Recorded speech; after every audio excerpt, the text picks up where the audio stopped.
Friends, I don't know if you've noticed over the past 9 or so generations, but the engineers in Stuttgart have taken the E Klasse and turned it into the Kaiser of the mid-size business class luxury car world. Well, now moving into Generation 10, they're no longer content with that. Now they want to be El Duce of the tech world. So they're taking aim at Silicon Valley.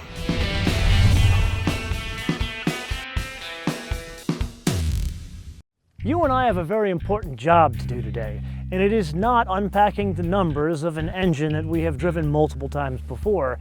No, it's unpacking the impact of this engine in this application. But for posterity, why don't we go through the numbers together, shall we?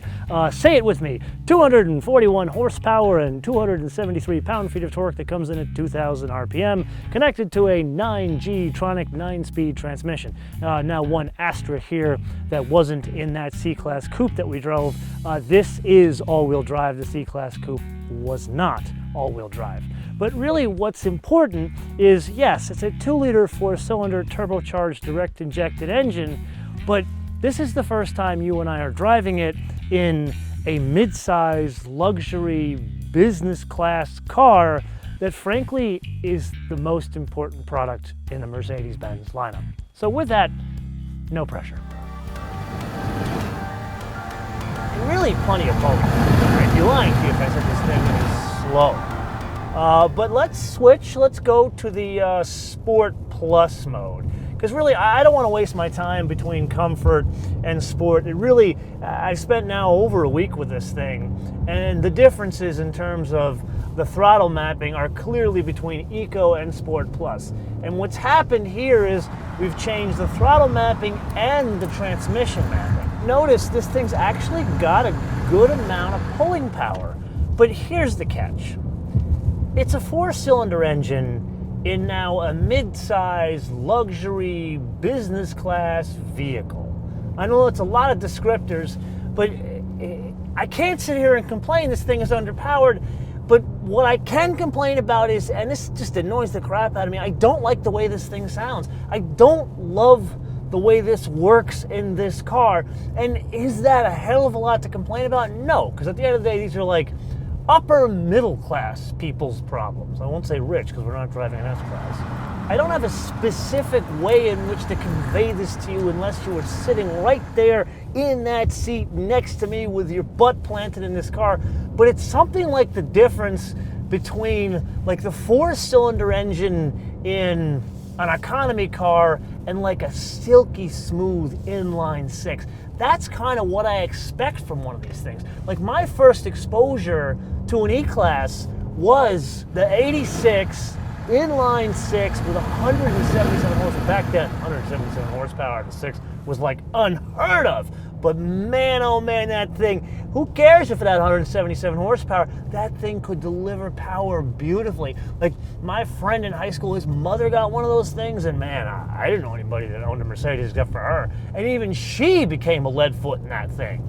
So I guess that's what I mean by supple. It's not just how much power, but how smoothly and elegantly it's delivered. And that's what I'm kind of expecting in this car. And we're gonna get. Okay, enough with the complaining. There's one little trick mode here. So let's actually go back down to the Eco mode here.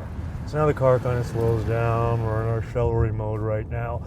And we're starting to get to be a bit of a decline here. And look what happens. The car, if let's say for the sake of discussion I'm going at a lower speed, the car starts to play a game for fuel economy, whether I have my foot on the gas or not. It goes into like a glider mode. So what's happening is it's disengaging the transmission so there isn't a drag on the engine, and the whole idea is to increase the overall efficiency of this thing. And I gotta say, as much as I complain about the power delivery and how I don't love this engine in this specific application, the fuel economy, I gotta say, has been incredibly good over this past like 7 days. I'm averaging about 23 mpg, which when you think of the size of this thing, that's saying a hell of a lot. Now I'm willing to bet good money, and I am not a betting man, that you would look at this E-Class and say, man, that looks rather odd, or it looks like an off-road car. That is because this one is slammed on bags. Now, here's the thing. I have deliberately set the ride height too high to exaggerate a point. But really, we need to step back and start at the beginning. And the beginning is, if you were to roll into a Mercedes store and say, I want me one of those fancy new E-Classes, they would give you something with steel springs. And basically, you would have two choices. You can get one with a comfort suspension, or you can get one with a sport suspension. And just as an aside, I much prefer the stand-up foot ornament and the old school grille than what I got here. But once again, Bart calls me an old-fashioned guy. But I digress. So, that is the base model. But here, this is not the base model. This one is fitted with the Air Ride. Now, we've driven that in the C400 and the C450 Sport. But what's different here is the setup and the air chambers and the struts. So it's got 2 air chambers per strut here and 3 air chambers per strut here. And the logic really is twofold. Number one, it can react to the road in different scenarios. Like, for example, this can be stiffer than over in that corner based on road conditions. And then 2, more importantly, is adjustable ride height. Get it? And the logic is efficiency, not so much going off-road as in this case here. So the car will automatically adjust its ride height based on speed, conditions, fuel efficiency, all that kind of stuff.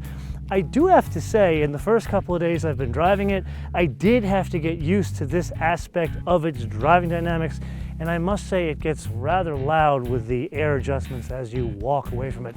Actually, rude if I'm being honest, but it's still rather cool. So, putting all of that together, how does it work out on the roads of Malibu? Let's do the proper experiment here. Let's go back down to Eco, which gives us the celery mode on the engine, blah mode on the suspension, put our foot into it, see what happens when we go around a corner here. You know what? Not a hell of a lot of lean. It's actually more of a float than a lean.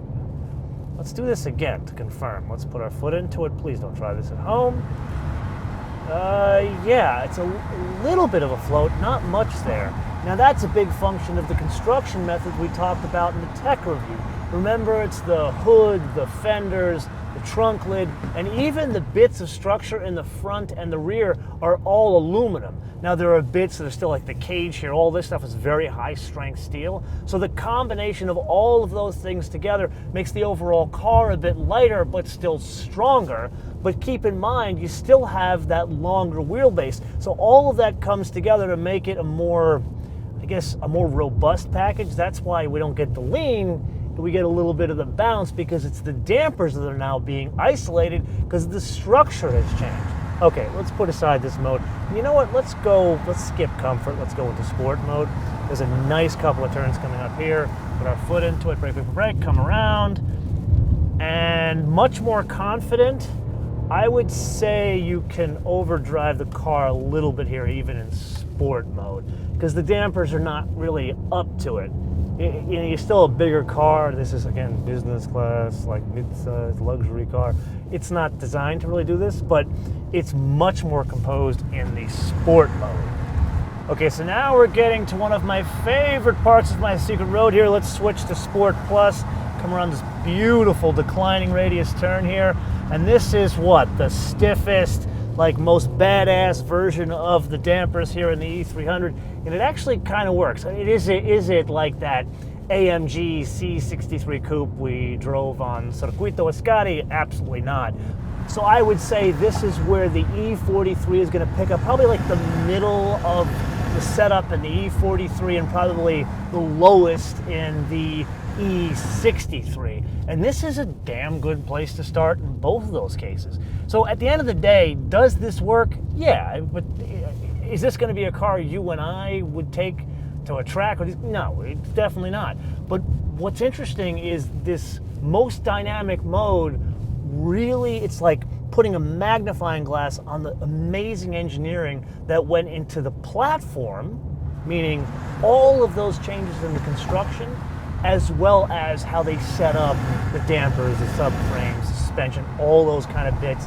that actually come together and make this thing really shine as a good base in which to build upon. So far in this episode, you and I have been focusing on the bits that have transformed the E Klasse over 9 generations into the E Class. But now as we move into Generation 10, to say technology plays a role here, I don't think overstatement or even Captain Obvious would really suffice. Like, for example, all of the autonomous driving you most likely have heard about, there's so much going on, we had to separate that out into its own episode, so make sure you come back for that.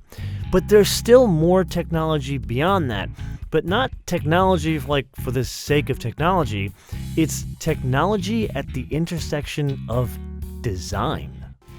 So let's focus on the interaction with the new design. Frankly, more this stuff here than the overall design of the dash or the seats or that kind of stuff. So that really focuses here, which is the 5-way capacitive touch controllers we talked about in the tech review. So right now I'm in the iOS Apple CarPlay environment. We'll talk about this in a separate standalone episode. Let's go back to the main menu. So this is the main menu of the Mercedes Benz UX. So let's go over to System, and notice I'm using this scroll wheel knob unified controller, whatever you want to call it. But now, once I've done this, even actually in that UX there, I can use the capacitive touch. Notice I can go up, I can go in, out. So basically the menu, remember we talked about this in Tech Review, it's moved from here and they moved it over to the side. So the idea is I can literally manipulate the menu as I'm driving, not taking my hand off the wheel. It's actually one of the neat touches here. Let's go to Display and Design. Let's go to Designs. Right now I'm in this Sport mode, which actually, this is my favorite, but you can change it. You can go into Classic mode, which is what you would see or have seen in Mercedes-Benz for the past God knows how many years. And then we can go to Progressive, which is my least favorite, but let's keep it there for the sake of argument here. Notice it gives me like one center tachometer digital readout, and it gives me the trip computer here and here. So this controls everything over here, but then you still have the trip computers over here, which you can control on this side, the left side of the wheel. So there is a main menu button here as well. Notice you can choose the different apps that you want to display on your main controller. So let's say for the sake of discussion I want navigation. All I do is click on that, and then what happens is it changes to navigation over here. Now I've got Apple CarPlay active, and we will talk about this in the full review that we do on Apple CarPlay for Mercedes. You can't use the Mercedes maps, which I think is a major shortcoming.